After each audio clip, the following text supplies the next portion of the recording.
Hello students, good morning, good afternoon, good evening to all the aspirants जब भी आप ये लेक्चर देख रहे हैं। दोस्तों, आज के वन शॉट का हमारा टॉपिक रहेगा इलेक्ट्रोमैग्नेटिक वेव्स।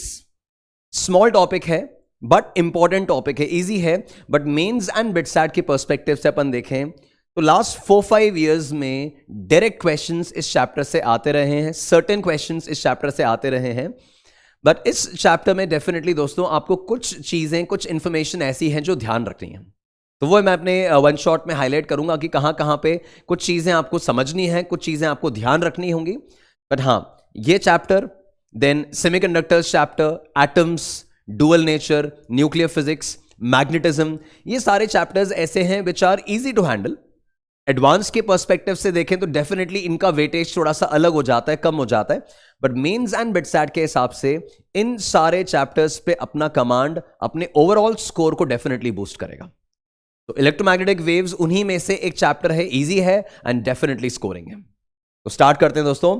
हमारा जो टॉपिक इसके अंदर डिस्कशन पॉइंट रहेगा उसमें first part will be electromagnetic waves, उसकी प्रॉपर्टीज डिस्कस करेंगे। एंड मेनली अगर आप रिकॉल करें तो मेन सारी प्रॉपर्टीज ही हैं इसके अंदर जिनका हमें एनालिसिस करना है। सेकेंड पार्ट जो रहेगा this will be electromagnetic spectrum, ये अपना इंफॉर्मेशन बेस्ड है, इसमें अपन को कुछ कुछ चीजें ध्यान रखनी है, दैट आई विल क्लैरिफाई। और थर्ड पार्ट जो होगा that will be about displacement current, again an important section जिससे मेंस बिटसैट में डेफिनेटली क्वेश्चन एक्सपेक्टेड रहता है, राइट। तो स्ट्रेट अवे अपने टॉपिक पे चलते हैं। सबसे पहली बात, इलेक्ट्रोमैग्नेटिक वेव्स क्या हैं और कैसे जनरेट हो रही हैं। तो रिकॉल करेंगे दोस्तों, electromagnetic waves are generated by oscillating charges, right. तो कोई भी अगर मेरे पास कलेक्शन ऑफ चार्जेस है जिनकी पोजीशन जो है वो कंटिन्यूसली चेंज हो रही है, वो चार्जेस अगर खुद ऑसिलेट कर रहे हैं, तो these oscillating charges lead to changing electric and magnetic field, they lead to electromagnetic waves, right? तो electromagnetic waves जो हैं, firstly they are produced by oscillating charges. Main चीज, again a very important point, electromagnetic waves comprise of oscillating electric and magnetic fields in perpendicular planes. Now guys, it means that कि अगर मैंने मान लीजिए ऐसा एक नोटबुक ये consider किया, इसको ऐसे होल्ड किया, तो एक प्लेन तो ये है जो आपकी तरफ आ रहा है, एक प्लेन ये वर्टिकल यहां पे बना हुआ है। तो अगर इलेक्ट्रिक फील्ड इस प्लेन में ऑसिलेट कर रहा है तो मैग्नेटिक फील्ड ये वाले प्लेन में आएगा, और इलेक्ट्रिक फील्ड का डायरेक्शन, मैग्नेटिक फील्ड का direction and the direction of propagation of wave, EM wave कौन सी डायरेक्शन में चल रही है, तो वो तीन डायरेक्शंस, कौन सी तीन, electric field, magnetic field and direction of propagation, they are mutually perpendicular. तो अगर इलेक्ट्रिक फील्ड आपका इस डायरेक्शन में ऑसिलेटिंग है, मैग्नेटिक फील्ड आप वाले प्लेन में, इस वाले प्लेन में ऑसिलेटिंग है, तो डायरेक्शन ऑफ प्रोपगेशन, इनका जो ये बाइंडिंग है ना, इस डायरेक्शन में आपका डायरेक्शन ऑफ प्रोपगेशन आ जाएगा, मतलब वेलोसिटी वेक्टर ऑफ वेव उस डायरेक्शन में आ जाएगा। So E, B and V velocity, they are in mutually perpendicular directions. ये फैक्ट डेफिनेटली ध्यान रखना है, इंपॉर्टेंट है। So electromagnetic waves consist of oscillating electromagnetic field which are at right angles to each other and also right angles to the direction of wave propagation, right? Then guys, अगर अपन electromagnetic waves को equations के form में लाएं तो हमारा जो standard equation होता था वेव में, that was y equals to a sin kx minus omega T plus five, है ना, this is kx minus omega T plus five. ये अपना स्टैंडर्ड इक्वेशन होता था for a travelling wave, a transverse wave. तो ऐसे case में यहां पे जो पैरामीटर लिखा होता था, this was representing the direction of oscillation. यहां जो वेरिएबल आता था, this was representing the direction of propagation of wave, wave के चलने की दिशा, वेव के ट्रैवल करने का डायरेक्शन इस वेरिएबल से मिल रहा है, और ऑसिलेशन का डायरेक्शन इससे मिल रहा है। अच्छा, यहां अगर बीच में माइनस आता है तो that represents a traversal in positive x direction, है ना। ये अगर यहां माइनस आ रहा है, इसका मतलब वेव जो है वो प्लस एक्स डायरेक्शन में जा रही है, और यहां अगर बीच में प्लस आ रहा होता तो वेव जो है वो नेगेटिव एक्स में ट्रैवल कर रही होती। ये अपने ट्रैवलिंग वेव की इक्वेशन की प्रॉपर्टीज थी, अपना वेव चैप्टर अपन रिकॉल कर लें। तो गाइज, इलेक्ट्रोमैग्नेटिक वेव में इलेक्ट्रिक एंड मैग्नेटिक फील्ड के standard equations are represented as this form.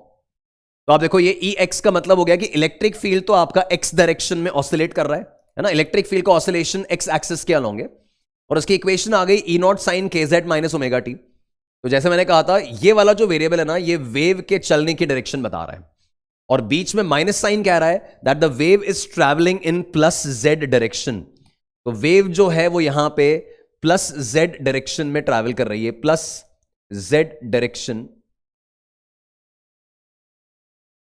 is the traversal of wave here. ठीक है, प्लस Z में वेव चल रही है, इलेक्ट्रिक फील्ड X में ऑसिलेट कर रहा है, मैग्नेटिक फील्ड Y में ऑसिलेट कर रहा है. अच्छा, ये आपके इलेक्ट्रिक फील्ड का ऑसिलेशन एम्पलीट्यूड है, इलेक्ट्रिक फील्ड की मैक्सिमम वैल्यू.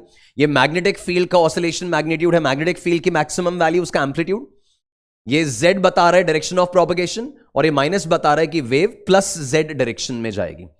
तो जैसे ये अपने यूजुअल पैरामीटर्स हैं जो वेव में ही आपने पढ़े हुए हैं. दोस्तों K अपन रिकॉल करें तो K जो है that is 2 pi by lambda, wavelength से कनेक्ट होता था. ओमेगा जो है that is 2 pi by T, that 2 pi upon time period, या 2 पाई एफ इसको अपन लिखा करते थे. और अगर मैं ओमेगा और K को डिवाइड कर लूं तो that omega by K will give us the wave speed, है ना, not the particle speed, not the oscillation speed. ये वेव का स्पीड है कि वेव कितनी स्पीड से ट्रैवल कर रही है. अगर लाइट की बात हो रही है तो omega by K will be equal to the speed of light c, 3 into 10 power 8 के बराबर आएगा. तो K, ओमेगा एंड स्पीड जो है, ये सारी इंफॉर्मेशन अपने वेव्स वाले चैप्टर में से आ रही है. तो electric and magnetic fields can be represented as a sine function, एक साइनसॉइडल वेव के फॉर्म में उनको रिप्रेजेंट किया जा सकता है in the context of electromagnetic wave. ध्यान क्या रखना है कि अगर इलेक्ट्रिक फील्ड एक्स में है, मैग्नेटिक फील्ड वाई में है, तो प्रोपेगेशन जेड में हो रहा होगा, वेव का ट्रैवर्सल जेड में हो रहा होगा. देन दोस्तों एक और इंपॉर्टेंट फैक्ट जो हमें यहां से ध्यान रखना है कि जो डायरेक्शन ऑफ प्रोपेगेशन है ना, that direction of propagation is always along the direction of E cross B. जो आपकी इलेक्ट्रिक फील्ड की डायरेक्शन होगी, मान लो इलेक्ट्रिक फील्ड जो है वो Y डायरेक्शन में है या X डायरेक्शन में, कोई भी एक डायरेक्शन आपने लिया. मैग्नेटिक फील्ड किसी एक डायरेक्शन में है, तो जो वेलोसिटी वेक्टर होगा, वेलोसिटी वेक्टर किसका, वेव के चलने का, तो वेव के चलने का जो डायरेक्शन होगा that is given by this E cross B. तो V वेक्टर जो होगा वो हमेशा E क्रॉस B की तरफ पॉइंट करेगा, E क्रॉस B के अलोंग आएगा. इसके बारे में आगे एक प्रॉपर्टी में अपन और डिस्कशन करेंगे, पर ये इंपॉर्टेंट फैक्ट है. देन गाइज एक रिजल्ट हमें ध्यान रखना है कि इलेक्ट्रोमैग्नेटिक वेव अगर वैक्यूम में ट्रैवल कर रहा है, तो वैक्यूम में तो speed of light 3 into 10 power 8 से चलेगा. तो द रिलेशन इज, जो इनका कनेक्टिंग रिजल्ट है, वो कनेक्टिंग रिजल्ट ध्यान रखेंगे that C is equals to 1 upon mu naught epsilon naught under root. ये एक स्टैंडर्ड रिजल्ट है. तो म्यू नॉट अपना परमिएबिलिटी ऑफ फ्री स्पेस हो गया, epsilon naught is permittivity of free space. उन दोनों का स्टैंडर्ड डेटा अगर मैं यहां सब्स्टिट्यूट करूं, 1 अपॉन अंडर रूट लिखूं, तो वो वैल्यू जो आएगा वो 3 इंटू 10 टू द पावर 8 के बराबर आता है. तो C जो है that's 1 upon mu naught epsilon naught under root. ये कब लिख रहे हैं, जब ट्रैवर्सल जो है वो वैक्यूम में है, ट्रैवर्सल जो है वो एयर में है. जैसे कोई और मीडियम आएगा, the same result it gets altered and this can be written in this form, कि जैसी मीडियम चेंज हुआ तो स्पीड ऑफ लाइट C की जगह V हो जाएगा, फिर एप्सिलॉन नॉट और म्यू नॉट की जगह एप्सिलॉन और म्यू आ गए, उसमें म्यू को अपन क्या लिख सकते हैं, तो म्यू हो जाएगा mu R times mu naught. We know that जैसी मीडियम चेंज करते हैं तो म्यू की जगह mu naught into mu R आ जाएगा, और एप्सिलॉन जो आएगा that will be epsilon R times epsilon naught. तो जब तक ये ट्रैवर्सल वैक्यूम में है तब तक ये म्यू नॉट एप्सिलॉन नॉट है. जैसे वो ट्रैवर्सल किसी और मीडियम में हो गया तो यहां पे आ जाएगा mu R times mu naught, और ये आ जाएगा epsilon R times epsilon naught, और ये C की जगह speed of light in that medium हो जाएगा. तो एक स्टैंडर्ड रिजल्ट है जो अपन को ध्यान रखना है in the context of electromagnetic waves. Next result guys इसके अंदर जो आता है कि जो आपके इलेक्ट्रिक और मैग्नेटिक फील्ड्स हैं, the ratio of electric and magnetic fields, जब EM वेव चलती है तो इलेक्ट्रिक और मैग्नेटिक फील्ड दोनों का कॉम्बिनेशन ट्रैवल करता है. तो आपके इलेक्ट्रिक फील्ड और मैग्नेटिक फील्ड का जो रेशियो होगा ना किसी भी जगह पर, that ratio will always be equal to the speed of light, that C. ठीक है, the ratio of magnitudes of electric field and magnetic field in vacuum of an electromagnetic wave equals to the speed of light. तो जैसे अपन जानते हैं कि यार electric field itself is a time changing value, है ना, मैग्नेटिक फील्ड जो है वो भी टाइम के साथ साथ चेंज हो रही है.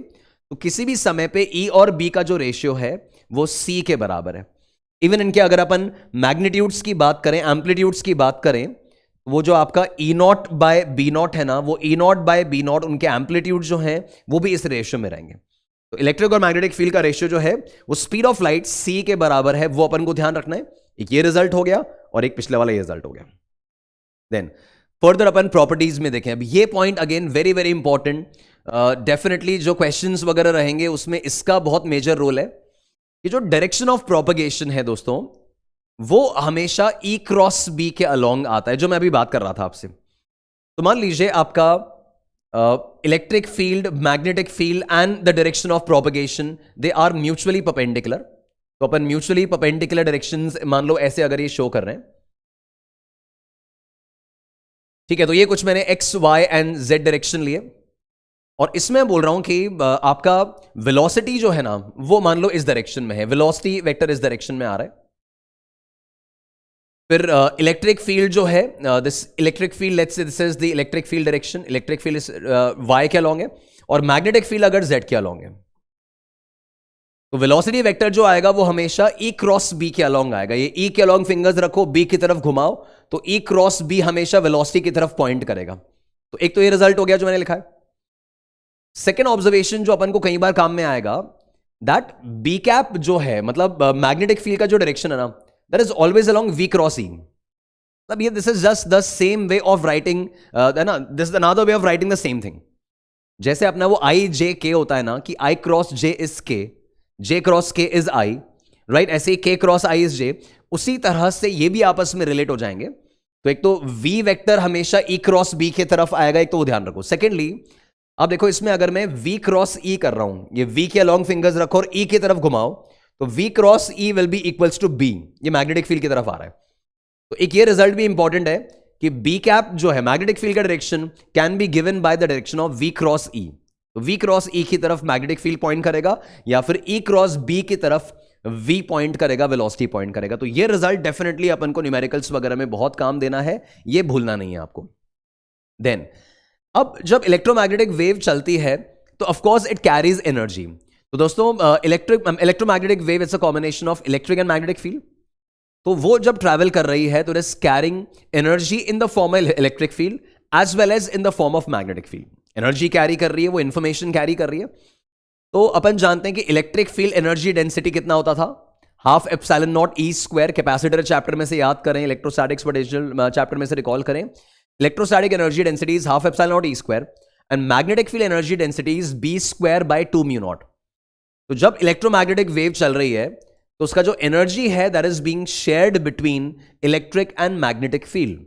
जो टोटल एनर्जी वो वेव कैरी कर रही है उसमें कुछ पार्ट इलेक्ट्रिक फील्ड के पास भी है, कुछ portion of energy magnetic field के रूप में भी है। और ये चीज आसानी से प्रूव किया जा सकता है that it is equally shared by the electric and magnetic fields, है ना। ऐसा नहीं है कि इलेक्ट्रिक फील्ड के पास एनर्जी कंपोनेंट ज्यादा है या मैग्नेटिक फील्ड के पास ज्यादा है। Both of the forms are sharing the total energy in equal amounts.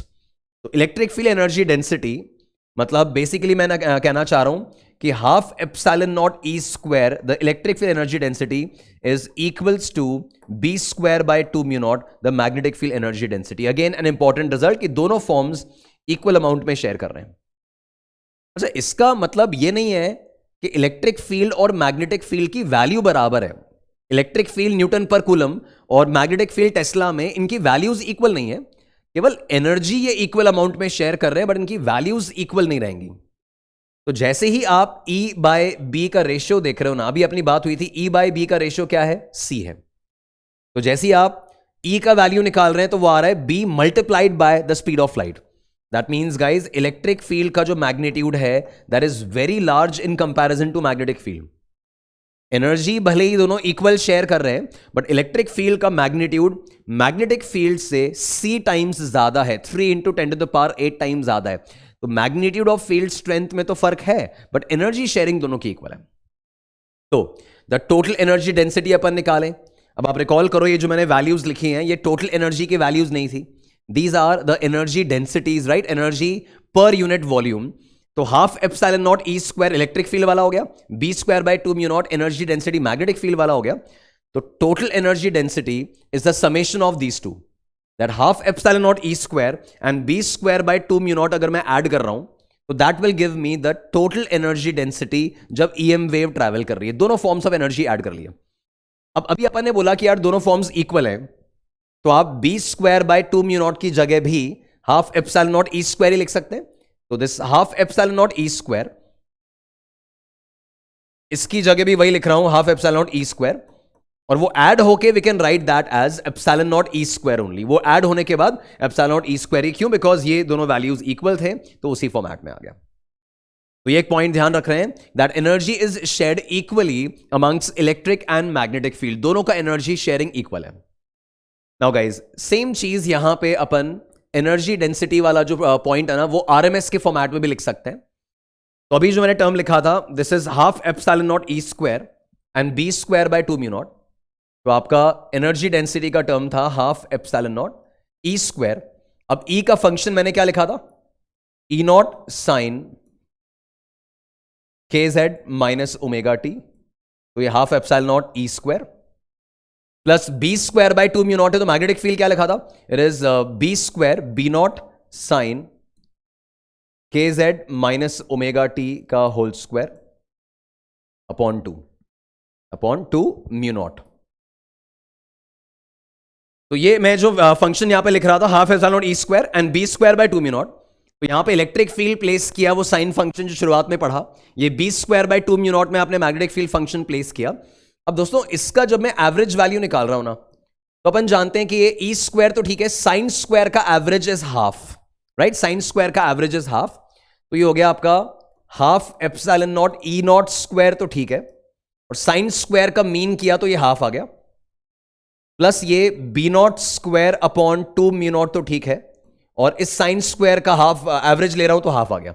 मुझे इस पूरे फंक्शन का मीन निकालना है, यू का एवरेज वैल्यू निकालना है। तो हाफ एप्सिलॉन ई स्क्वायर तो कांस्टेंट है, साइन स्क्वायर का एवरेज लिया तो हाफ, ये साइन स्क्वायर का एवरेज है तो half. Now this E naught square by root two, E naught square by root two को लिख सकते हैं E naught by root two का होल स्क्वायर, है ना? E naught by root two का whole square, E naught by root two मतलब RMS value, peak value upon root two मतलब आरएमएस वैल्यू। तो ये बन गया आपका half epsilon naught E RMS square plus, अच्छा ये बी नॉट स्क्वायर बाय 2 का मतलब हो गया बी नॉट बाय रूट 2 का whole square, which is B RMS square upon 2 mu naught. ये यही फॉर्मेट है, इसी चीज का ये दूसरा वर्जन लिखा हुआ है, half epsilon naught E RMS square and B RMS square upon 2 mu naught. और सिंस ये दोनों वैल्यूज इक्वल होती हैं, तो अल्टीमेटली ये इसी के इक्वल आ गया। तो अगर मुझे ई और बी के टर्म्स में लिखना है टोटल एनर्जी को, तो एक तो ये वर्जन है, और आरएमएस के फॉर्मेट्स में लिखना है तो ये वाला वर्जन है। ठीक है, कुल मिला के कंक्लूजन यही है कि total energy is equally shared between electric and magnetic fields, right?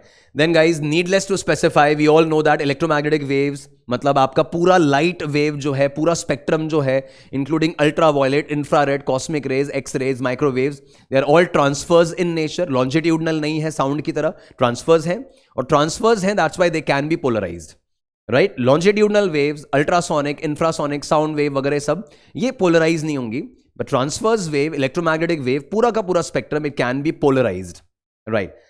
फिर अगेन एक इंपॉर्टेंट रिजल्ट कि अगर कोई इलेक्ट्रोमैग्नेटिक वेव है लैम्डा वेवलेंथ का, then the momentum associated with that photon, momentum associated with that wave is given by h by lambda. Obviously इसके लिए अपन p equals to mv तो लगा नहीं सकते, है ना? जब वेव ट्रैवल कर रही है तो p इक्वल्स टू mv तो लिख नहीं सकते। तो momentum of such an electromagnetic wave is given by h by lambda, वो अपन सब जानते हैं कि p equals to h by lambda से उसका मोमेंटम निकाल सकते हो।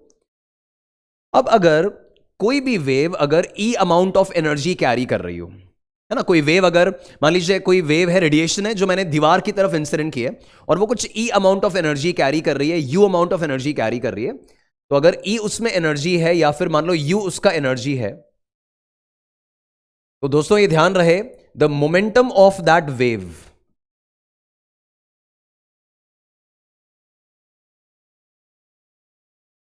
The momentum of that wave is given by u by c. वो अल्टीमेटली h बाय लैम्डा से ही अटैच हो रहा है। तो अगर कोई भी वेव है, वो मोमेंटम ऑब्वियसली अपन मास टाइम्स वेलोसिटी से तो नहीं लिख सकते ना। तो अगर वो E एनर्जी कैरी कर रही है, अगर वो U एनर्जी कैरी कर रही है, तो momentum carried by the radiation, कि भाई कितना मोमेंटम वो रेडिएशन कैरी कर रही है, तो that momentum is given by E by C या U बाय C। उतना मोमेंटम उस वेव में होगा अगर U उसकी एनर्जी है, तो टोटल मोमेंटम। अब अगर ध्यान से मेरी बात सुनेंगे, अब अगर वो वेव एक परफेक्टली रिफ्लेक्टिंग सरफेस से जाकर टकराई है ना, कोई वेव है जो एक परफेक्टली रिफ्लेक्टिंग सरफेस से जाकर टकराई है, या मान लीजिए अभी वो ना नॉन रिफ्लेक्टिंग सरफेस है, पहले मैं लेता हूं 100% अब्सॉर्बिंग, अगर 100% अब्जॉर्बिंग सरफेस है, या फिर अपन लिख सकते हैं कि ये कंप्लीटली नॉन रिफ्लेक्टिंग सरफेस है, और उसके ऊपर आपने, उस दीवार के ऊपर, उस सरफेस के ऊपर आपने रेडिएशन भेजी। अब जो रेडिएशन ये जा रही है ना, अगर ये यू एनर्जी लेकर गई है, तो उसका इनिशियल मोमेंटम तो कितना हो जाएगा, यू बाई सी। वो यू एनर्जी लेकर गई तो उसका इनिशियल मोमेंटम जो आना है that will be U by C. Since it is completely absorbing surface, तो वो सारा रेडिएशन अपने अंदर अब्सॉर्ब कर लेगा, और रिफ्लेक्टेड रेडिएशन कुछ भी नहीं है। तो रिफ्लेक्टेड रेडिएशन में एनर्जी कितना है, तो जीरो है, बिकॉज रिफ्लेक्ट कुछ हुआ ही नहीं। तो फाइनल मोमेंटम अगर मैं लिखूंगा तो फाइनल मोमेंटम कितना हो जाएगा, दैट विल बी जीरो। तो दोस्तों ऐसे केस में चेंज इन मोमेंटम मैग्नीट्यूड अगर अपन देखें तो चेंज इन मोमेंटम कितना आ रहा है, केवल u बाई सी आ रहा है।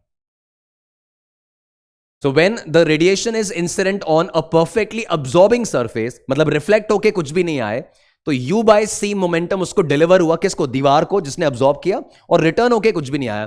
तो इनिशियल मोमेंटम जो भेजा था वो u बाई सी था, मतलब u इज एनर्जी, और फाइनल जो आया है वो जीरो आया, तो change in momentum u by C हो गया। Now if the surface is 100% reflecting, अगर वो पूरी तरह रिफ्लेक्टिंग सरफेस है, तो दोस्तों इनिशियल मोमेंटम जो मैंने सेंड किया है दीवार की तरफ वो हो गया u by C. Final momentum में उतना ही एनर्जी दोबारा आएगा बट ऑपोजिट डायरेक्शन में, तो फाइनल मोमेंटम में क्या लिखूंगा, that will be minus u by C. और इस केस में अगर मैं चेंज इन मोमेंटम देख रहा हूं, तो यहां पर आपका change in momentum magnitude, final minus initial करोगे तो चेंज आ जाएगा आपका 2u बाई सी। तो ये रिजल्ट आपको ध्यान रहना चाहिए कि जब u एनर्जी जा रही है दीवार की तरफ, तो परफेक्टली रिफ्लेक्टिंग सरफेस को मोमेंटम कितना डिलीवर होता है, तो चेंज इन मोमेंटम कितना आता है, 2u by C. Perfectly absorbing है तो change in momentum is u by C. Okay, तो इस केस में the total energy transfer to a surface is u, तो टोटल मोमेंटम डिलीवर्ड, अगर कंप्लीटली अब्सॉर्बिंग सरफेस है तो मोमेंटम डिलीवर कितना हुआ है, u बाई सी, और परफेक्टली रिफ्लेक्टिंग होता तो वो change in momentum 2u by C आता। नाउ जब ये इलेक्ट्रोमैग्नेटिक रेडिएशन किसी वॉल पर इंसिडेंट होता है और वॉल उसको अब्सॉर्ब करती है, रिफ्लेक्ट करती है, जो भी सिचुएशन बनती है, तो दोस्तों एक मोमेंटम चेंज रेडिएशन में आया है। और अगर एक मोमेंटम चेंज रेडिएशन में आ रहा है तो obviously there has to be some force involved. अगर मोमेंटम चेंज आ रहा है तो कहीं ना कहीं फोर्स इन्वॉल्व्ड होगा। तो अपन ऐसे लिख सकते हैं ना, देखो, the average force it's given by delta P by delta T, delta P by delta T, ठीक है। एवरेज फोर्स निकालना है तो delta P by delta T हो गया। अब मान लो अगर सामने दीवार जो है वो परफेक्टली अब्सॉर्बिंग था, मतलब उसने लौटाया कुछ भी नहीं, तो मोमेंटम चेंज कितना आया, तो u बाय सी आया। तो change in momentum is u by C upon time duration कर रहा हूं, तो ये एवरेज फोर्स बन गया। Now you can write this as, अच्छा ये अगर फोर्स आया है, सामने लगने वाले, सामने दीवार पे लगने वाला फोर्स कैलकुलेट हुआ है, तो अगर मुझे प्रेशर कैलकुलेट करना हुआ तो वही प्रेशर, एवरेज प्रेशर हो जाएगा आपका फोर्स अपॉन एरिया। तो फोर्स अपॉन एरिया करूंगा तो u बाय सी तो मोमेंटम था, अपॉन टाइम, और अपॉन ये एरिया भी आ गया। नाउ दोस्तों the energy per unit time per unit area becomes intensity. Energy per unit time per unit area, मतलब जूल्स पर सेकेंड पर मीटर स्क्वायर, वॉट पर मीटर स्क्वायर बन गया, इंटेंसिटी बन गया। रिकॉल करें, energy per unit time per unit area becomes intensity, तो आपका प्रेशर एक्सर्टेड कितना हो गया, that is equals to I by C. Again a very very important result story का, कि अगर कोई रेडिएशन आपने दीवार पर सेंड किया है और वो परफेक्टली अब्सॉर्ब हो गया है, लौट कर नहीं आया, तो ऐसे केस में फोर्स कितना एक्सर्ट हुआ, तो फोर्स हो गया delta P by delta T. Change in momentum कितना आया था, u by C, and that upon time is the average force. और प्रेशर अगर निकालना है तो दैट फोर्स अपॉन एरिया, तो energy per unit time per unit area becomes intensity, तो that becomes I by C. और ये अगर ये 100% रिफ्लेक्टिंग होता ना, एनर्जी वापस अगर लौट के आ रही होती, तो कहां फर्क आता, चेंज इन मोमेंटम में 2u बाय सी लिखते और ये 2 लास्ट तक कैरी होता और प्रेशर हो जाता 2I by C. For a perfectly reflecting surface the pressure value, this pressure value is 2I by C, है ना, और ये I बाय सी है for a perfectly absorbing surface. ये परफेक्टली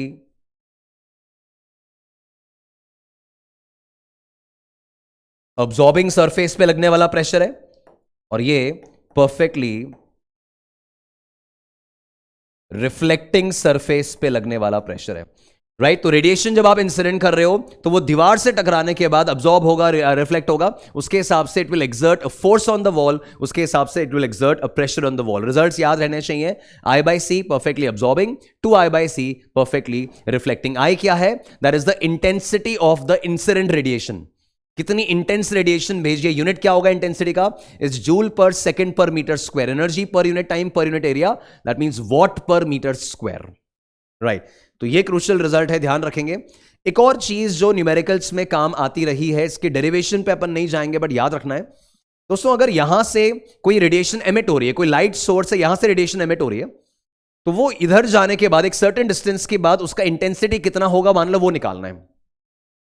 तो अगर ये मैंने एक पॉइंट सोर्स कंसिडर किया जिसका पावर P है ना, ये पावर है, मान लो 100 वॉट का बल्ब है, 20 वॉट का बल्ब है, ये इसका पावर है, और यहां से R दूरी पे जाके, यहां से R डिस्टेंस पे जाके मुझे कितना इंटेंसिटी इसका मिलेगा, कितना इंटेंसिटी मुझे इसका ऑब्जर्व होगा, वो मुझे फाइंड आउट करना है दोस्तों। उस जगह अच्छा, जैसे जैसे अपन लाइट सोर्स से दूर जाते हैं उसकी इंटेंसिटी जो हमें रिसीव हो रही होती है वो कम होती जाती है। साउंड सोर्स से दूर जाओगे तो जितना दूर जा रहे हो sound will get less intense, intensity कम हो रही है। तो इंटेंसिटी जो है that is described as power upon area, है ना। तो पावर तो हो जाएगा जितना ये 10 वॉट 20 वॉट का सोर्स है वो, और एरिया ये जो पॉइंट सोर्स है तो चारों डायरेक्शंस में लाइट एमिट कर रहा है, चारों डायरेक्शंस में साउंड एमिट कर रहा है, तो कौन से एरिया में फैल रहा है? 4 pi R square, spherical region में। तो एरिया हो गया इसका 4 पाई आर स्क्वायर। तो इंटेंसिटी जो है that's power upon area, P upon 4 pi R square, and intensity is inversely proportional to R square दोस्तों। राइट। अगर डिस्टेंस आप बढ़ाते जा रहे हो, जितना दूर उस सोर्स से आप जा रहे हो, इंटेंसिटी उसकी ड्रॉप होती चली जा रही है।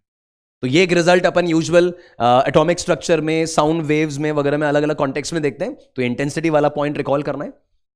अब ऐसे केस में अगर मुझे बोल दिया जाए यार यहां पे जाकर, मान लो ये आपका एक लाइट सोर्स है या इलेक्ट्रोमैग्नेटिक वेव जनरेट करने वाला सोर्स है, और यहां पर मुझे इंटेंसिटी पता चल गया, मैंने इंटेंसिटी निकाल लिया ऐसे, और वो मुझे पूछ रहा है कि वहां इलेक्ट्रिक फील्ड जो है ना, since electromagnetic wave electric and magnetic field comprise कर रहा है, तो मुझे उस जगह जाके इलेक्ट्रिक फील्ड का एम्पलीट्यूड निकालना है कि यहां जो इलेक्ट्रोमैग्नेटिक रेडिएशन पहुंचेगा इधर से निकल के, है ना, ये R दूरी पे, वहां इलेक्ट्रिक फील्ड का मैग्नीट्यूड, एम्पलीट्यूड कितना होगा, E नॉट कितना होगा, E मैक्स कितना होगा, वो निकालना है। तो that is given by this result. इसको डिराइव नहीं कर रहे हैं, सीधा रिजल्ट याद करेंगे कि इंटेंसिटी जो है वहां पर, उस जगह जो इंटेंसिटी मिल रही है आपको पावर अपॉन एरिया करके, that intensity will be given by half epsilon naught E square. वो एनर्जी डेंसिटी होता था, उस एनर्जी डेंसिटी को स्पीड ऑफ लाइट से मल्टीप्लाई करना है, तो वो इंटेंसिटी के इक्वल आ जाएगा। तो half epsilon naught E naught square equal to into C, that will be equals to the intensity of radiation at that point. तो मान लो मैंने आपको बोला कि 10 वॉट का बल्ब है, वहां से 2 मीटर दूर जाके उधर इलेक्ट्रिक फील्ड का मैग्नीट्यूड, एम्पलीट्यूड, ई मैक्स कितना चल रहा है वो निकालना है। तो पहले आप क्या करोगे, उस 2 मीटर पर पहले इंटेंसिटी निकालोगे, ये इंटेंसिटी निकालोगे ऐसे, और उस इंटेंसिटी को इक्वल करोगे half epsilon naught E naught square into C से, और वहां से वो E नॉट की वैल्यू कैलकुलेट होगी जो क्वेश्चन ने पूछी होगी, है ना। तो अगेन एक इंपॉर्टेंट रिजल्ट है जिससे क्वेश्चंस आते रहे हैं डिफरेंट डिफरेंट वर्जन्स में। राइट। तो अब इनको अपन न्यूमेरिकल्स के फॉर्मेट में अप्लाई करके देखते हैं। इजी क्वेश्चंस हैं, आप देखते जाओ। मेंस 23 का सवाल ले रहा हूं। For the plane electromagnetic wave ऐसी ऐसी कुछ इक्वेशंस दे दी हैं। आप देखिएगा ये x बता रहा है कि इलेक्ट्रिक फील्ड x में ट्रैवल कर रही है, माइनस बता रहा है कि प्लस x डायरेक्शन में ट्रैवल कर रही है। The ratio of average energy density, electric energy density, तो अच्छा ये तो केवल इलेक्ट्रिक एनर्जी डेंसिटी और मैग्नेटिक एनर्जी डेंसिटी के बारे में रेशियो पूछ रहा है। तो दोस्तों इलेक्ट्रिक एनर्जी डेंसिटी और मैग्नेटिक एनर्जी डेंसिटी तो इक्वल होते हैं, तो रेशियो इज 1:1। तो एनर्जी हमेशा इक्वली शेयर होती है, तो 1:1 है। आप देखो आराम से 2 सेकंड में, 3 सेकंड में आपको +4 मार्क्स मिल रहा है। राइट। नेक्स्ट देखिए, the amplitude of magnetic field in electromagnetic wave propagating along y axis. Amplitude of magnetic field दे रखा है और maximum value of electric field निकालना है। एम्पलीट्यूड ऑफ मैग्नेटिक फील्ड मतलब B naught, maximum value electric field मतलब E naught निकालना है। तो अभी अपनी बात हुई थी कि E naught by B naught जो है वो C के इक्वल होगा। मुझे इलेक्ट्रिक फील्ड की वैल्यू निकालनी है, E नॉट निकालना है, तो that is simply B not multiplied by C। तो B नॉट अपना कितना है, 6 × 10⁻⁻⁷, और स्पीड ऑफ लाइट 3 × 10⁸ से मल्टीप्लाई कर रहा हूं, तो that comes out as 180 volt per metre या न्यूटन पर कूलम। उसके हिसाब से this is going to be the correct result. Again mains 23 का सवाल है और बिल्कुल स्ट्रेट फॉरवर्ड कि आपने जस्ट E/B = C अप्लाई किया और वहां से वैल्यू निकल गई, कोई डायरेक्शन वगैरह भी नहीं पूछ रहा है, केवल मैग्नीट्यूड था। नेक्स्ट देखिए, नेक्स्ट में a plane electromagnetic wave of frequency 20 megahertz propagates in a free space along x direction. तो इलेक्ट्रोमैग्नेटिक वेव जो है वो x डायरेक्शन में ट्रैवल कर रही है, ये आपका वेलोसिटी वेक्टर का डायरेक्शन है, राइट? ये वेव के चलने की दिशा है, वेव का वेलोसिटी का डायरेक्शन है। At a particular space electric field है 6.6 J कैप में, और मैग्नेटिक फील्ड क्या है वेक्टर रूप में वो पता करना है। तो सिंपल है, पहले अपन E/B = C से मैग्नेटिक फील्ड की वैल्यू निकाल लेते हैं। ठीक है, फ्री स्पेस में चल रहा है मतलब वैक्यूम में चल रहा है, तो स्पीड ऑफ लाइट वो C यूज करनी है। तो वहां से B पहले पता करूं तो B हो गया मेरा E/C, है ना? E आपका 6.6 है स्टैंडर्ड यूनिट में, अपॉन 3 × 10⁸ कर रहा हूं, तो ये हो गया 2.2 × 10⁻⁻8। ये तो मैग्नेटिक फील्ड का मैग्नीट्यूड आ गया, दैट मच टेस्ला। अब डायरेक्शन में दोस्तों आपको V का डायरेक्शन पता है और E का डायरेक्शन पता है। मैंने अभी लेक्चर में बताया था कि एक तो वेलोसिटी का डायरेक्शन होता है E×B की तरफ, दूसरा मैंने बोला था कि B कैप का डायरेक्शन होता है V×E की तरफ। मतलब वही आपका ये वेलोसिटी अगर है, ये इलेक्ट्रिक फील्ड है और ये मैग्नेटिक फील्ड है, this is velocity, electric field and magnetic field. तो एक तो E×B V की तरफ पॉइंट करेगा, दूसरा V×E B की तरफ पॉइंट करेगा। तो V किस तरफ है? I कैप में, क्रॉस E किस तरफ है? J कैप में। तो I×J we know that it is equals to K। तो आपका मैग्नेटिक फील्ड जो आना है वो that much in K cap direction आना है, plus K cap direction. This is going to be the result दोस्तों।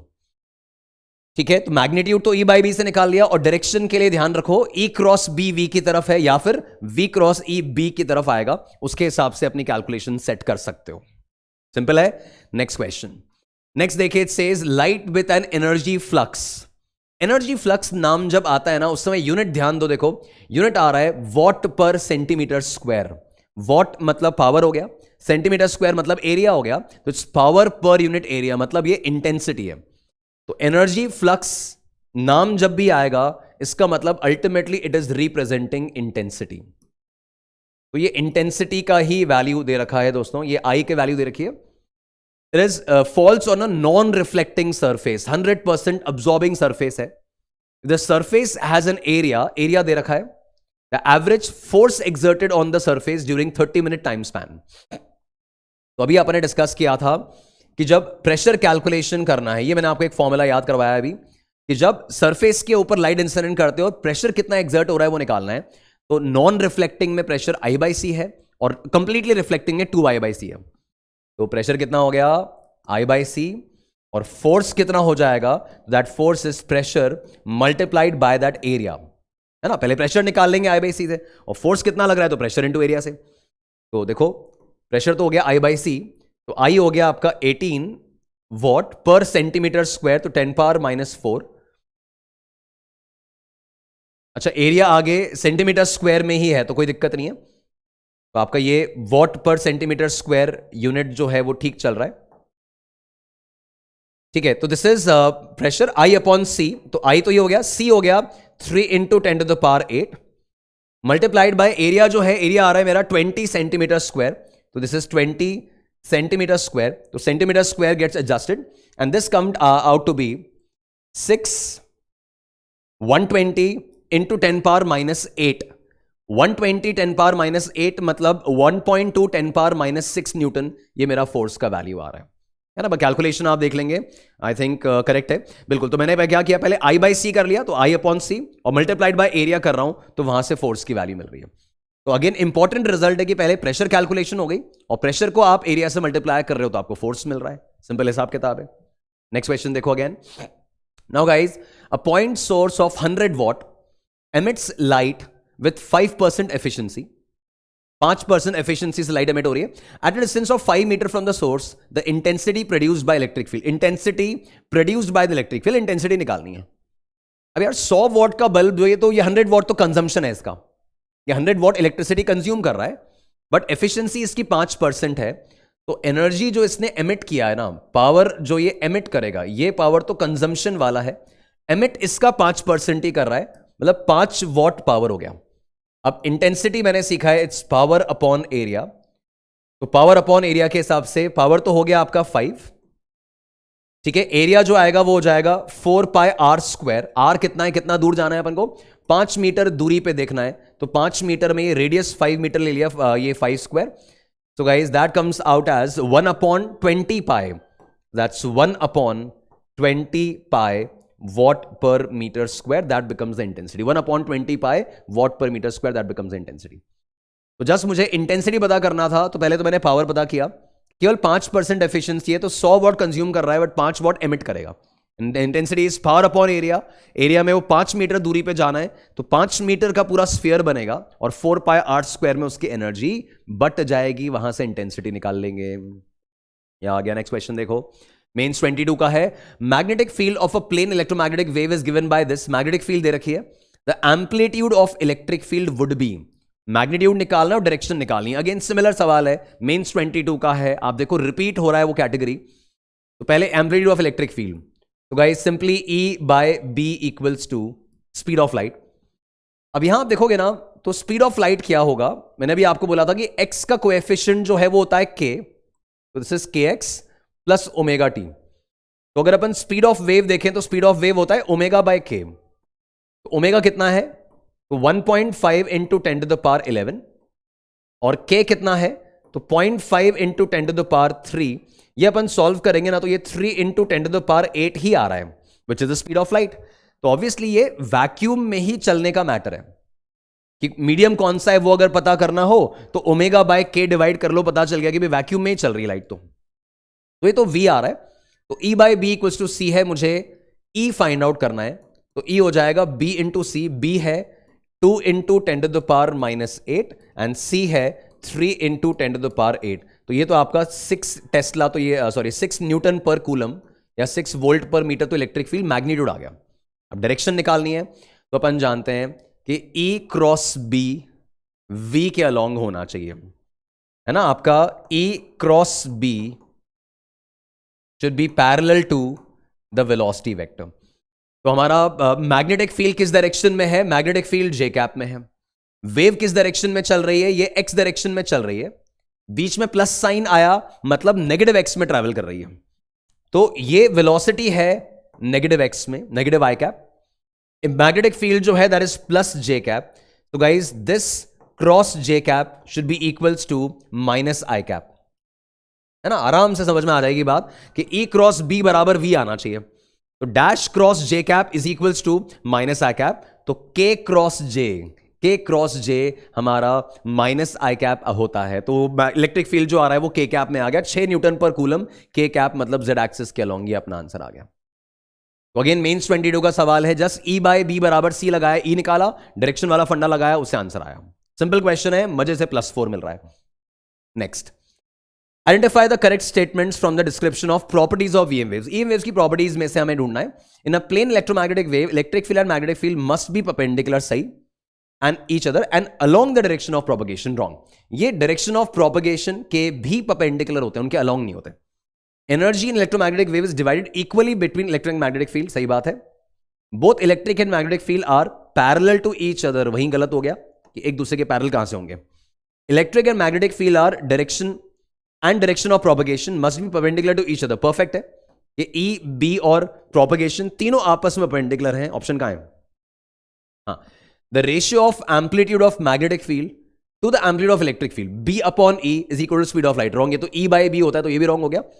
तो सही क्या बैठा, सेकंड एंड फोर्थ अपना सही आ रहा है, second and fourth which is given in option B. Again mains 22 का सवाल है, सिंपल सवाल, जस्ट बेसिक प्रॉपर्टीज का अगर ध्यान है तो आराम से क्वेश्चन बन रहा है अपना, है ना। नेक्स्ट देखिए, mains 22 again, nearly 10% of the power of 110 watt light is converted to visible radiation.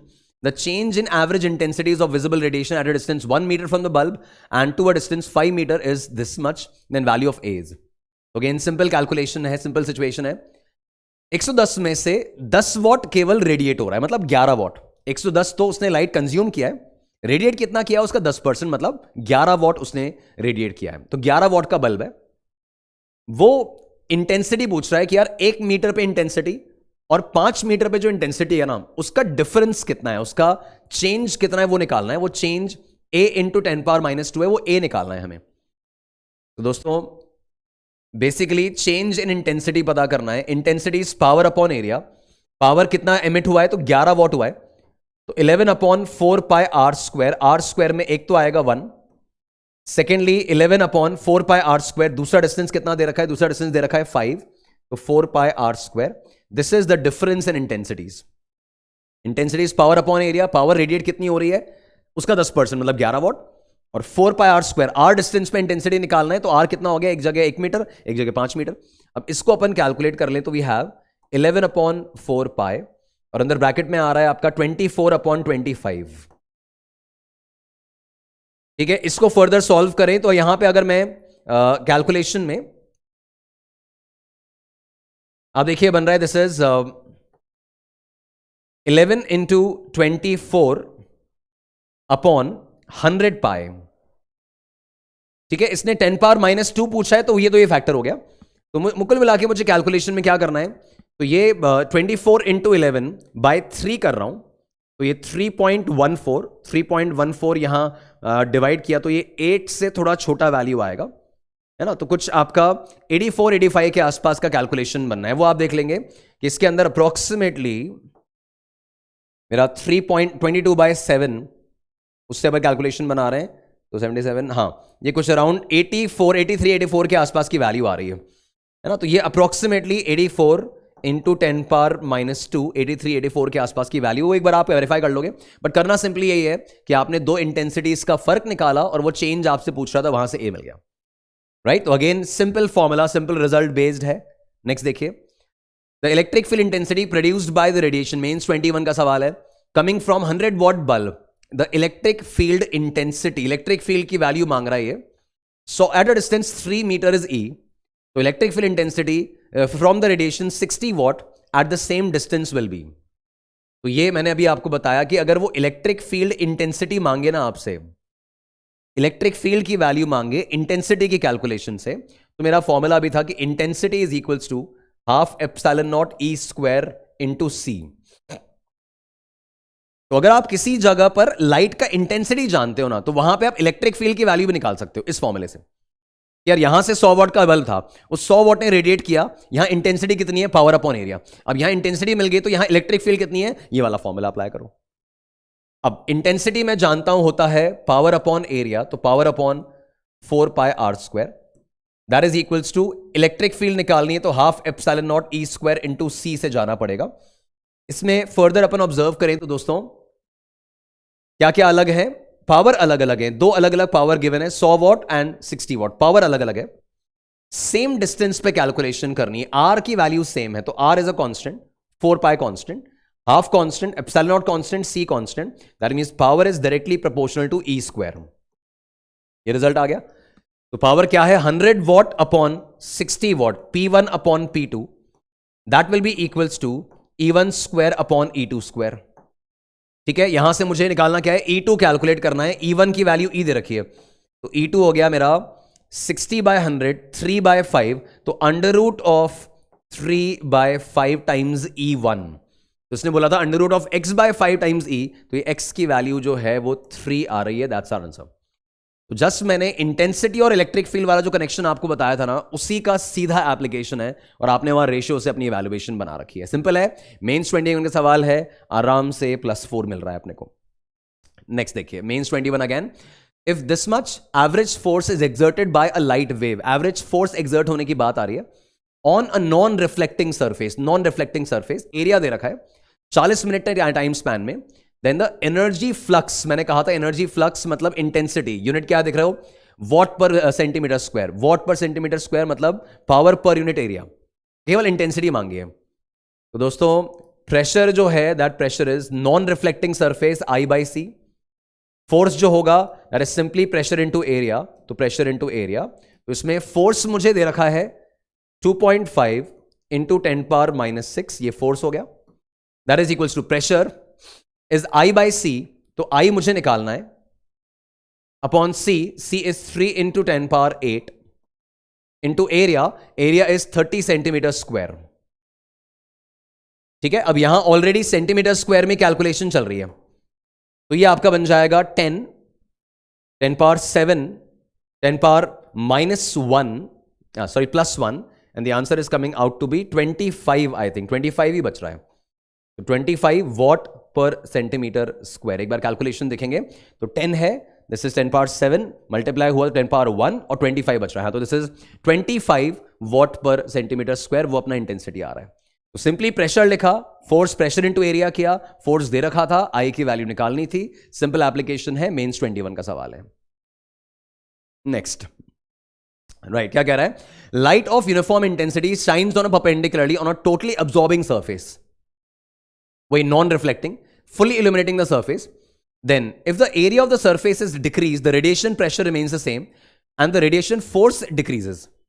Okay, radiation pressure is independent. हाँ जी, तो गाइस देखो प्रेशर कैलकुलेशन जो अपन ने किया ना, that pressure is intensity upon C for totally absorbing surface. अब यार ये जो प्रेशर एक्सर्ट होना, दिस इज बेसिकली, प्रेशर मतलब क्या, फोर्स अपॉन एरिया, तो this is basically the force जो हमारा रेडिएशन पर यूनिट एरिया एक्सर्ट कर सकता है, उसकी एबिलिटी बता रहा है कि इतना फोर्स ये यूनिट एरिया में एक्सर्ट कर सकता है। It does not depend on the area of the wall जिस पे आप इंसिडेंट कर रहे हो, इतना इसमें एबिलिटी है। सामने दीवार नहीं भी होगा ना तो भी प्रेशर कैलकुलेशन तो I by C से कर सकते हो कि आप 100 वॉट पर मीटर स्क्वायर इंटेंसिटी की रेडिएशन भेज रहे हो, तो वो कितना प्रेशर एक्सर्ट कर सकती है, तो I by C कर सकती है। दीवार सामने नहीं भी आए तो इतनी उसकी कैपेबिलिटी है। तो प्रेशर कैलकुलेशन का मतलब है कि वो कितना फोर्स पर यूनिट एरिया एक्सर्ट कर सकता है, और करेगा कितना वो कैलकुलेट करने में सामने वाले के एरिया से मल्टीप्लाई करेंगे। ठीक है, तो the radiation pressure is independent of the surface area while the force is proportional to area. कि भाई एक बार प्रेशर कैलकुलेट हो गया तो फोर्स तो फिर प्रेशर इनटू एरिया से निकालना पड़ेगा, नो चॉइस। तो फोर्स तो एरिया पे डिपेंडेंट है, pressure is independent of the area of that सामने वाला सरफेस। तो अगेन ध्यान रखेंगे गाइस, इंपॉर्टेंट पॉइंट है कि प्रेशर एरिया से इंडिपेंडेंट, फोर्स एरिया के प्रोपोर्शनल। तो ये तो आपके इलेक्ट्रोमैग्नेटिक वेव्स की जो प्रॉपर्टीज हैं उन पे डिपेंडेंट किस तरह के सवाल बनते हैं वो अपन ने ऑब्जर्व कर लिया दोस्तों। तो E by B equals to C, direction of propagation, energy density वाला शेयरिंग, प्रेशर कितना एक्सर्ट होगा, फोर्स कितना एक्सर्ट होगा, I और E के बीच में कनेक्शन, उन सबसे रिजल्ट्स पर बेस क्वेश्चंस आते रहे मोस्टली, तो उसी से कवर हो जाता है टॉपिक। सेकेंड कैटेगरी आती है इलेक्ट्रोमैग्नेटिक स्पेक्ट्रम की। गाइज इलेक्ट्रोमैग्नेटिक स्पेक्ट्रम में हमारे पास कोई चॉइस नहीं है, आपको सबसे पहले तो इस स्पेक्ट्रम का ऑर्डर याद रखना है, इधर इन टर्म्स ऑफ वेवलेंथ और इन टर्म्स ऑफ फ्रीक्वेंसी, है ना। या तो आप ऐसे इन डिक्रीजिंग वेवलेंथ के ऑर्डर में याद कर लो, एक ही बात है ना, डिक्रीजिंग वेवलेंथ मतलब इंक्रीजिंग फ्रीक्वेंसी, V बराबर लैम्डा एफ के हिसाब से लैम्डा और एफ इनवर्स प्रोपोर्शनैलिटी में है। तो या तो आपने डिक्रीजिंग वेवलेंथ के ऑर्डर में याद कर लिया कि रेडियो वेव्स, है ना, उसके बाद television, FM radio, short radio waves, micro, infra, visible, ultraviolet. तो ऐसे ही बताया कि विजिबल में यहां अल्ट्रावायलेट आ रहा है, यहां इंफ्रारेड आ रहा है, फिर उसके बाद एक्सरेज, गामा रे, ये पूरा आपको ध्यान रखना चाहिए वेवलेंथ के ऑर्डर में। अच्छा, फिर विजिबल रीजन जो अपना ये है, विजिबल दिस पोर्शन, इसका वेवलेंथ रेंज ध्यान रखोगे, दैट विजिबल रीजन जो है that is basically from 400 nanometre till 700 nanometre. ये पूरा रेंज आपको याद रहना चाहिए कि अपना visible region is from 400 nanometre to 700 nanometre. तो अल्ट्रावायलेट जो है वो 400 नैनोमीटर से थोड़ा कम वेवलेंथ है, और इंफ्रारेड जो है वो रेड वाले से इस 700 नैनोमीटर से थोड़ा ज्यादा है। उसके हिसाब से एनर्जीज hc बाय लैम्डा से कैलकुलेट होती हैं। तो एक तो इसमें कोई चॉइस नहीं है, आपको याद रखना पड़ेगा कि आपने ये पूरा ऑर्डर ध्यान रख लिया। इस तरह के सवाल आते हैं आपके मेंस में, बिटसैट में, कि आपको कुछ 4-5 नाम दे दिए और उनको डिक्रीजिंग लैम्डा में अरेंज करना है, या डिक्रीजिंग फ्रीक्वेंसी में अरेंज करना है, या इंक्रीजिंग एनर्जी में अरेंज करना है, तो आप hc by lambda h new के फॉर्मेट में जा रहे हो। अलॉन्ग विद दैट दोस्तों, एनसीईआरटी में जो इस पूरा ये जो पूरा स्पेक्ट्रम है ना, इससे रिलेटेड पूरा एक टेबल बनाया हुआ है जहां पे आपके एक्सरेज का क्या यूज है। जैसे एक्सरेज में बताया कि बॉडी पार्ट्स और उसकी डिटेलिंग वगैरह समझने में, कुछ मेडिसिनल ट्रीटमेंट्स में काम में आता है, अल्ट्रावायलेट के यूसेजेस, माइक्रोवेव्स के यूसेजेस। तो कौन सा कहां पर यूज हो रहा है वो एप्लीकेशन आपको डेफिनेटली एक बार गो थ्रू करनी है और ध्यान रखनी है, उससे सवाल आते हैं। तो कोई चॉइस नहीं है दोस्तों, आपको कहीं ना कहीं वेवलेंथ रेंज का भी आइडिया रखना पड़ेगा कि माइक्रोवेव्स पे आपने ध्यान दिया कि भाई किस ऑर्डर में चल रही है। तो माइक्रोवेव्स 10⁻⁴, 10⁻³ मीटर्स, मतलब ये आप देखोगे ना तो 10⁻³ मीटर्स, मतलब ये तो mm में आ गया, 1 mm की रेंज आ गई माइक्रोवेव्स में। फिर इंफ्रा उससे थोड़ा और कम वेवलेंथ है, विजिबल और कम है, अल्ट्रावायलेट और कम है, एक्सरेज और कम है, गामा रेज 10⁻12, -13, -14 का ऑर्डर आ गया। ऐसे देखा हुआ होगा ना तो एग्जामिनेशन में क्लिक करेगा आपको। तो इस पर किस तरह के सवाल आते रहे हैं, जैसा मेंस 23 का सवाल है। देखो लिस्ट 1 लिस्ट 2 दे दी और मैच करना है। अभी नहीं डेटा अगर ध्यान है ना आपको तो कोई चॉइस नहीं होगी आपके पास सवाल छोड़ने के अलावा। तो इसलिए बोल रहा हूं स्पेक्ट्रम थोड़ा बहुत ध्यान रखो। तो देखो कुछ एक दो भी मैच कर गए ना तो मिल जाएगा अपन को। तो माइक्रोवेव मैंने कहा था अभी 1 mm वाली रेंज में आता है, और एक्सरेज इंफ्रारेड अपन जानते हैं कि अल्ट्रावायलेट जो है वो ऊपर था, थोड़ा इंफ्रारेड नीचे था, तो वो 700 नैनोमीटर से ज्यादा इंफ्रारेड था, और अल्ट्रावायलेट जो है वो 400 नैनोमीटर से कम था। तो 400 नैनोमीटर से 1 नैनोमीटर ये अल्ट्रावायलेट हो गया,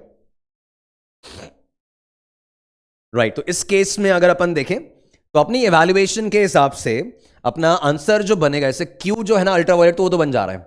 माइक्रोवेव मैंने कहा था अभी ये 1 mm वाली रेंज आ रही है, ये वाली रेंज। तो बस दो ही ऑप्शन मैच करके तो उसके हिसाब से आपको ए अपना आंसर मिल रहा है। जैसे मैंने आपको बोला आपको वो डेटा ध्यान रखना है गाइज, है ना, मतलब ये फॉर्मेट जरूरी है कि स्पेक्ट्रम पे आपकी नजर रहे और ऑर्डर आप ध्यान रख सकें। फिर आप नेक्स्ट देखिए, नेक्स्ट में क्या आ रहा है, अभी ये यूज वाला आ गया कि यूसेज क्या है। तो दोस्तों अब इस सिचुएशन में आप ऑब्जर्व करोगे ना तो इसके अंदर यूवी रेज, एक्स रेज, अब बताए कुछ कुछ चीजें तो ऐसी क्लिक कर जाती है। जैसे एक्स रेज है तो डायग्नोस्टिक टूल इन मेडिसिन, ये तो ऑब्वियस है, ठीक है। तो अब क्यू का 1 होना चाहिए, तो क्यू का 1 होना चाहिए, तो ये दो ही ऑप्शन हैं बी एंड सी। और कोई चेक कर लें अपन। तो ऐसे केस में यूवी रेज जो है उसका अगर अपन यूज देखें, अच्छा माइक्रोवेव्स कम्युनिकेशन वगैरह में काम में आ रहे हैं, तो ऐसे केस में पी जो है वो वाटर प्यूरिफिकेशन, हाँ, तो पी जो है वो इसमें आ गया यूवी रेज। ये अपन एडवर्टाइजमेंट्स वगैरह में भी देखते हैं कि यूवी रेज को वाटर प्यूरिफिकेशन में काम में लिया जाता है।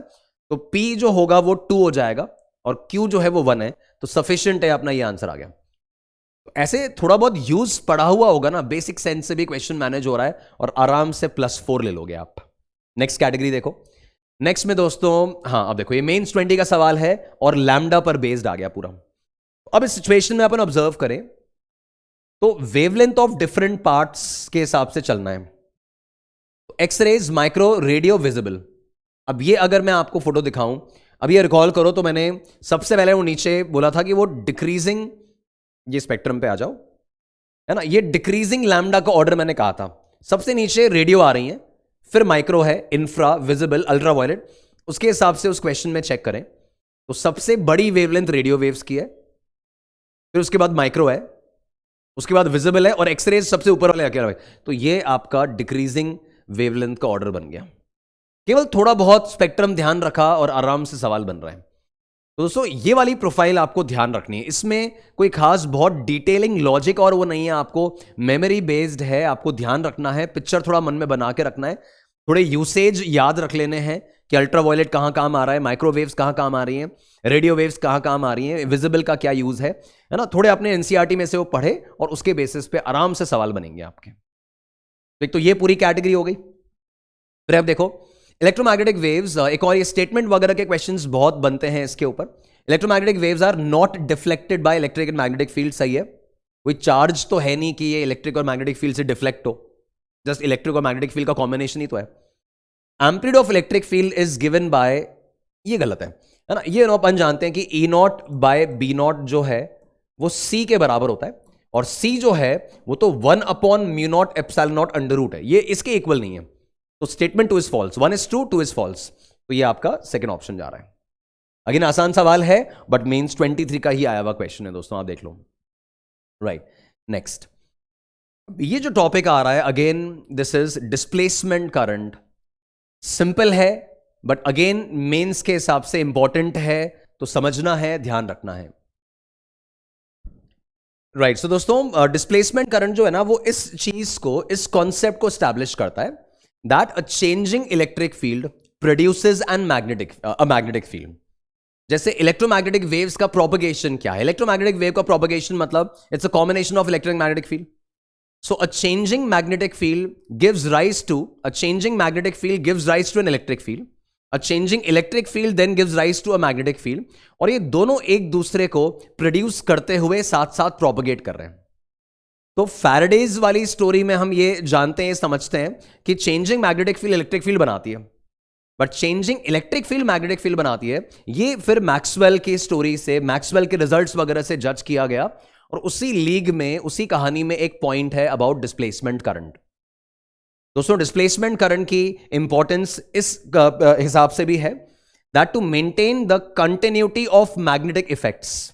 Displacement current basically explains and justifies the continuity of magnetic effects. वो मैं भी आपको एक कैपेसिटर का एग्जांपल लेके बताता हूं. कैपेसिटर वाला जो सिनेरियो है ना, that is just an example to set the definition of displacement current.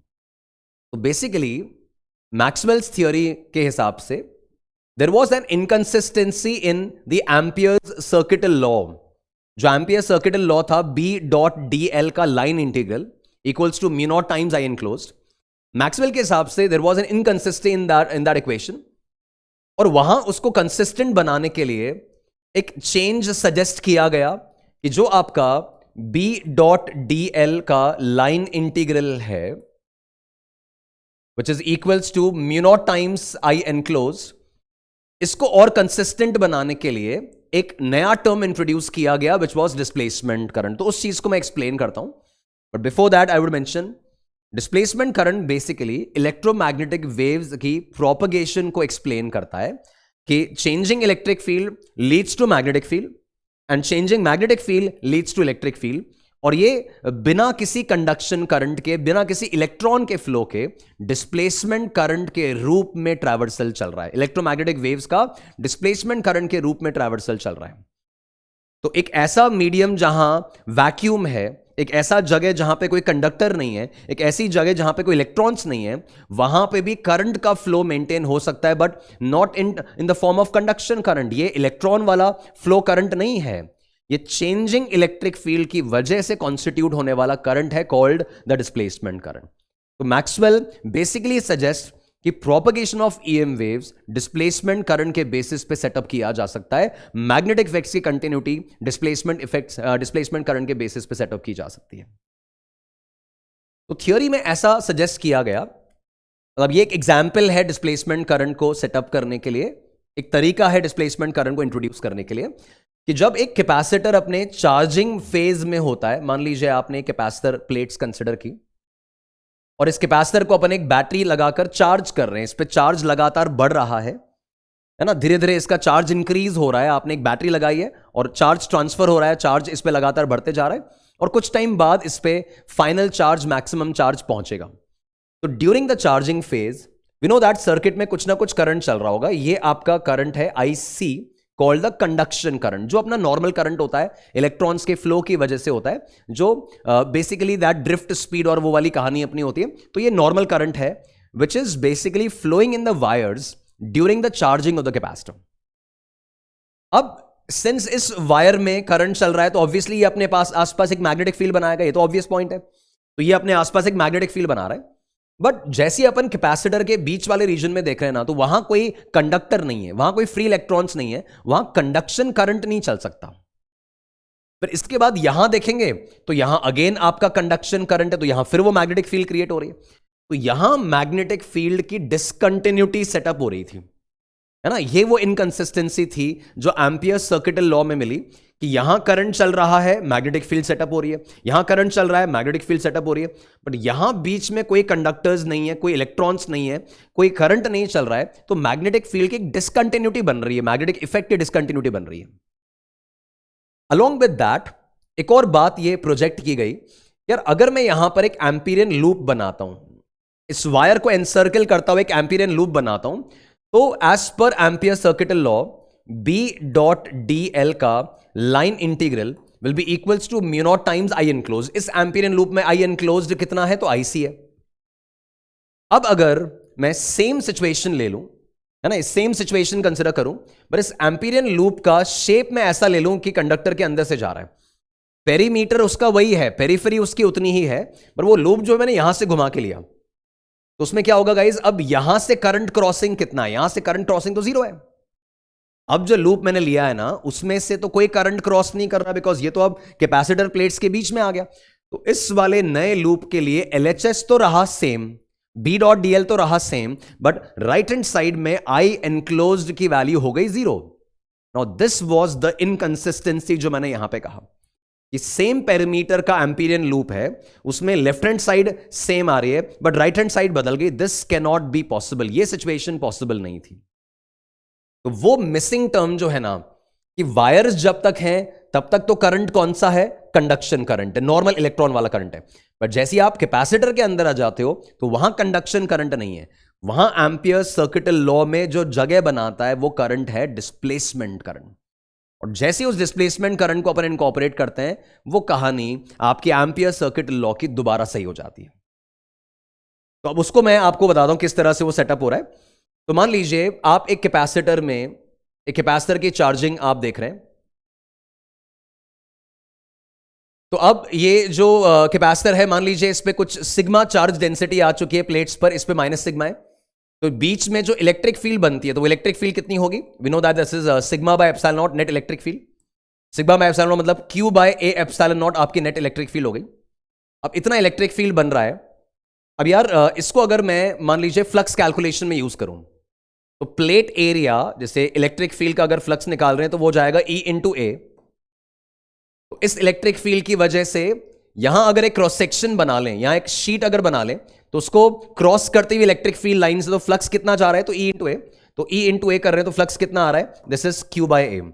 Now since capacitor की चार्जिंग चल रही है, चार्जिंग चल रही है मतलब charge on the plates is continuously changing, है ना। चार्जिंग द कैपेसिटर, तो चार्ज लगातार बढ़ रहा है। तो अगर मैं दोनों तरफ डिफरेंशिएट कर देता हूं दोस्तों, तो ये हो जाएगा D phi E upon D T, and that is equal to area fix है, तो ये 1 by A into D Q by D T. अच्छा, D Q by D T मतलब rate of change of charge on the capacitor, वो बन जाएगा आई। तो ये आपका करंट बन गया, दिस इज आई, है ना। और ये जो आई है ये आ रहा है सॉरी, ये आपका Q बाय एप्सिलॉन नॉट होगा, सॉरी एरिया कैंसिल हो जाएगा and Q bye epsilon not बचेगा। यहां पे भी अपन देखें तो यहां पे एप्सिलॉन नॉट बचेगा। तो ये dq बाई dt जो है ना, ये तो बन गया करंट, और करंट की वैल्यू आ गई epsilon naught times D phi upon D T.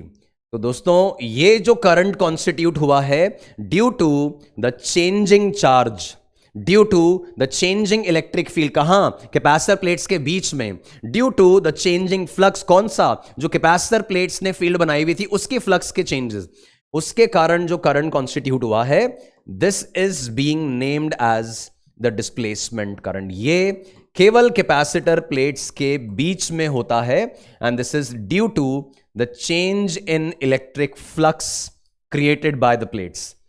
वो फ्लक्स में जो चेंज आ रहा है ना, उसके कारण जो करंट कॉन्स्टिट्यूट हो रहा है वो डिस्प्लेसमेंट करंट। ये कंडक्शन करंट नहीं है, ये I इक्वल टू NEAVD वाला करंट नहीं है, ये वो इलेक्ट्रॉन्स की वजह से फ्लो होने वाला करंट नहीं है। ये केवल कैपेसिटर के बीच में है, जहां कोई इंसुलेटर भरा हुआ था आपने, या वैक्यूम भरा हुआ था, या एक नॉन कंडक्टिंग मीडियम भरा हुआ था।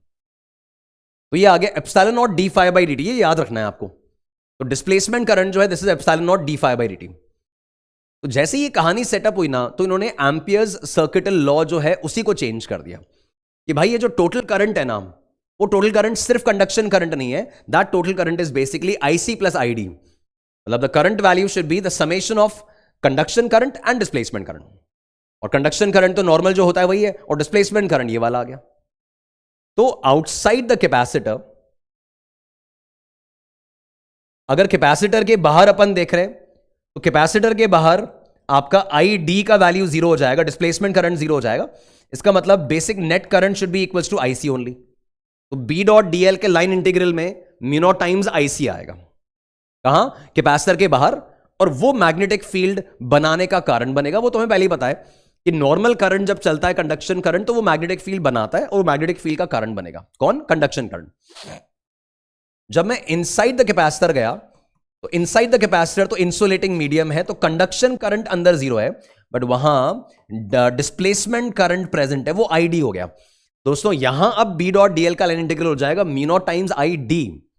मतलब अब मैग्नेटिक फील्ड बनाने का रीजन है डिस्प्लेसमेंट करंट, और डिस्प्लेसमेंट करंट का रीजन है चेंजिंग फ्लक्स, और चेंजिंग फ्लक्स का रीजन है चेंजिंग फील्ड, और चेंजिंग फील्ड का रीजन है the changing charge on the capacitor. तो ये सिर्फ तभी स्टैब्लिश होता है जब कैपेसिटर अपने चार्जिंग फेज में हो, जब चार्ज चेंज हो रहा हो, जब इलेक्ट्रिक फील्ड चेंज हो रही। मैंने वही आपको बोला था, this changing electric field leads to a magnetic field. वही हमने सेटअप किया है ना। यहां मैग्नेटिक फील्ड है इस वायर के कारण, यहां मैग्नेटिक फील्ड है क्रिएटेड बाय वायर।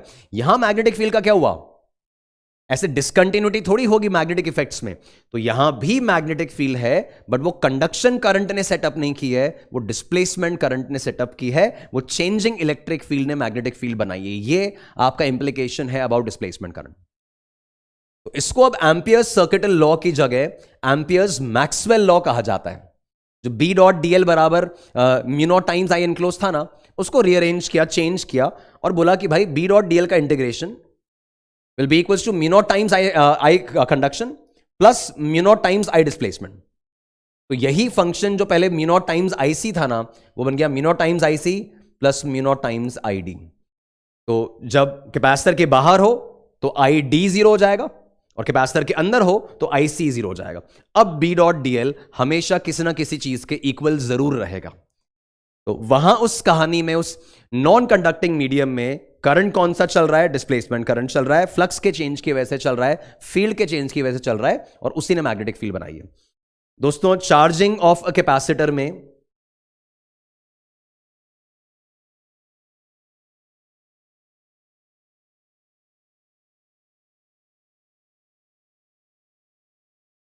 जब कैपेसिटर का चार्जिंग फेज हम देख रहे होते हैं, ये जो मैंने अभी डिस्कस किया, उस सिचुएशन में आई सी की वैल्यू हमेशा आई डी के इक्वल रहेगी। ये आप लोग ध्यान रखेंगे, भूलना नहीं है कि कैपेसिटर के चार्जिंग के दौरान आई सी और आई डी की वैल्यू इक्वल है। तो अगर आप कंडक्शन करंट जानते हो ना, तो वही वैल्यू डिस्प्लेसमेंट करंट की होगी, अलग से निकालने की क्या जरूरत नहीं है। और निकालना चाहो तो ये रहा अपना तरीका, ये वाला फॉर्मूला है ना। अदरवाइज आई सी और आई डी हमेशा इक्वल होते हैं जब कैपेसिटर की चार्जिंग चल रही होती है। फाइन। तो ये आपका डिस्प्लेसमेंट करंट है, इसका आप एप्लीकेशन देख लो, मेंस 22 को आया सवाल है। The displacement current of 4.425 micro ampere is developed in the space between the plates of a parallel plate capacitor when the voltage is changing at the rate, ये voltage का रेट ऑफ चेंज दे रखा है 10⁻6 volt पर second. The area of each plate is given, the distance between the plates is x into 10⁻³ और x निकालना है, epsilon not they रखा है। राइट। तो देखो दोस्तों, डिस्प्लेसमेंट करंट अभी मैंने आपको बताया था, डिस्प्लेसमेंट करंट है epsilon naught into D phi upon D T. आगे अपन चलाएं तो फाई को लिख सकते हैं इलेक्ट्रिक फील्ड इंटू एरिया, उसमें से एरिया ऑफ द प्लेट्स तो फिक्स है, दे रखा है, तो ये बन जाएगा आपका epsilon naught into A D E by D T. Electric field को लिख सकते हैं V इक्वल्स टू ईडी होता है, तो इलेक्ट्रिक फील्ड को लिख सकते हैं V बाई डी, तो ये V by D upon D T. उसमें से D distance between the plates, वही हमें निकालना है, बट वो भी फिक्स है ना, वो भी बाहर आ गया। तो ये हो गया आपका displacement current equals epsilon naught A by D into D V by D T. और डीवी बाई डी टी जो है that is the rate of change of voltage, जो 10⁻6 दे रखा है। अब तो क्या सब्स्टिट्यूशन है, तो डिस्प्लेसमेंट करंट की वैल्यू है 4 अच्छा मुझे कैलकुलेट क्या करना है, मुझे स्मॉल डी निकालना है, the distance between each plate, small D निकालना है। तो स्मॉल डी हो गया एप्सिलॉन नॉट ए, तो 8.85 into 10⁻12 into area, area of the plate is 40 centimetre square, 40 into 10⁻⁻4 into dV by dt, the rate of change of voltage is 10⁻6 volt per second, 10⁻6 upon the displacement current which is 4.425 into 10⁻⁻6। ठीक है, इसको अपन solve करें तो ये आपका कुछ ये आपका 2 टाइम्स हो गया, तो 80 इंटू 10⁻⁻6, ये 12, 24, x का वैल्यू 10⁻⁻3 मीटर्स है, ये -6 आ गया, ये 10⁻6 वोल्ट पर मीटर था, वोल्ट पर सेकेंड था, है ना। एप्सिलॉन नॉट 10 ओके सॉरी, ये 8.5 10⁻⁻12 होगा। राइट। तो ये आपका कैलकुलेशन में 10⁻⁻4, तो 80 10 power minus 4, 8 into 10 power minus 3, right. तो ये x की वैल्यू जो आ रही है ना, ये आपका डिस्टेंस आ रहा है 80 इंटू 10 पावर माइनस 4, तो 8 इंटू 10 पावर माइनस 3 आ रहा है, तो x जो है वो 8 आ गया दोस्तों। आप कैलकुलेशन चेक करो, ये एक्चुअली गलत दिया हुआ है, -12 हो जाएगा, तो ये x 8 इंटू 10 पावर माइनस 3 आ रहा है ना। तो ये सिंपली आपका डिस्प्लेसमेंट करंट का जो फॉर्मूला भी सिखाया उसी का सिंपल एप्लीकेशन था, आराम से सॉल्व हो रहा है। एक और ये सिचुएशन देखो, अगेन लिस्ट मैचिंग है और मेंस का ही आया हुआ सवाल है गाइस। अब ये कह रहा है गॉस लॉ फॉर इलेक्ट्रोस्टैटिक्स, ये मैच कर रहा है, तो गॉस लॉ फॉर इलेक्ट्रोस्टैटिक्स होता था that E dot D A का surface integration equals to Q enclose by epsilon naught. तो E डॉट डी एस का integration is Q enclose by epsilon naught, तो P तो मैच कर रहा है 4 से। फैराडेज लॉज, तो फैराडेज लॉज आपका E डॉट डी एल का लाइन इंटीग्रल इज, अच्छा इसमें गॉस लॉ फॉर मैग्नेटिज्म, ये मैग्नेटिज्म में पढ़ चुके हैं कि the total magnetic flux through a close surface is 0, तो R जो है वो इधर 2 से मैच कर रहा है। एम्पियर्स मैक्सवेल लॉ, ये जो डिस्प्लेसमेंट करंट की बात बताई थी, ये आपका इससे मैच कर रहा है। ऑफ कोर्स फैराडेज लॉ जो है वो इस इंड्यूस इलेक्ट्रिक फील्ड के रिजल्ट को बता रहा है, तो उसके हिसाब से अपन चेक करें तो P का 4 है, तो ये की ऑप्शन में आ रहा है P का 4, तो ये Q का 1 हो रहा है, सही है, R का 2 हो जाएगा, R का 2 हो जाएगा, सही है, तो ये आंसर बैठ रहा है। तो दोस्तों डिस्प्लेसमेंट करंट वाला मैंने आपको बता दिया, डिस्प्लेसमेंट करंट सिंपल पॉइंट है, बट ध्यान रखेंगे चार्जिंग ऑफ अ कैपेसिटर में IC और ID बराबर रहते हैं। IC क्यों आता है, कंडक्शन करंट क्यों आता है, उसका कहानी में पता है, drifting and all. Displacement current क्यों आता है, चेंजिंग इलेक्ट्रिक फील्ड के कारण। जैसे इलेक्ट्रिक फील्ड चेंज हो रही है, वो d∅dt, de/dt वगैरह सेटअप होगा और डिस्प्लेसमेंट करंट आएगा।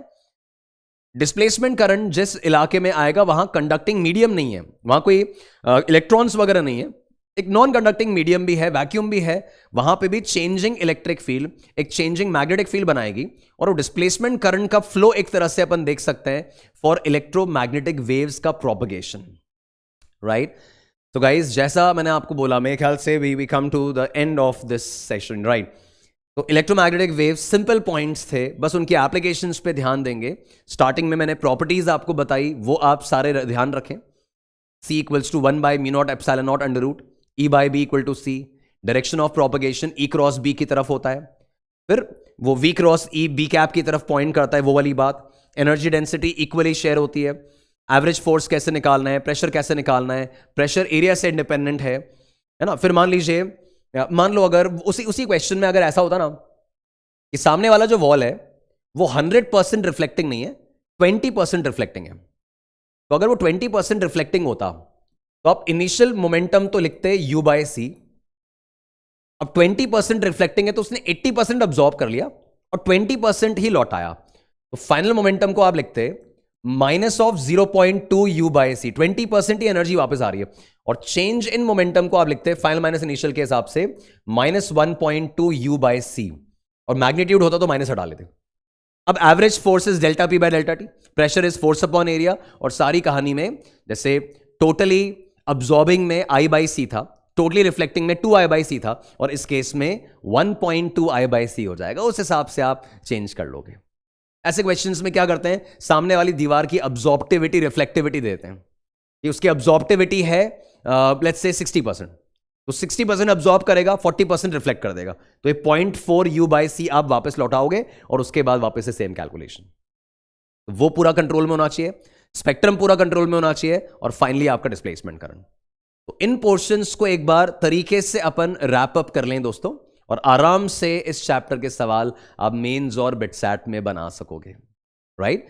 सो we come to the end of this session. I hope आपने सारे क्वेश्चंस वगैरह एक बार ढंग से कर लिए होंगे, सारे की पॉइंट्स को आप एक बार रिवाइज कर लें, एंड उसके बाद I wish you all the best कि आप इलेक्ट्रोमैग्नेटिक वेव्स का क्वेश्चन मेंस और बिटसैट में डेफिनेटली सॉल्व कर पाएं। Thank you guys, good luck.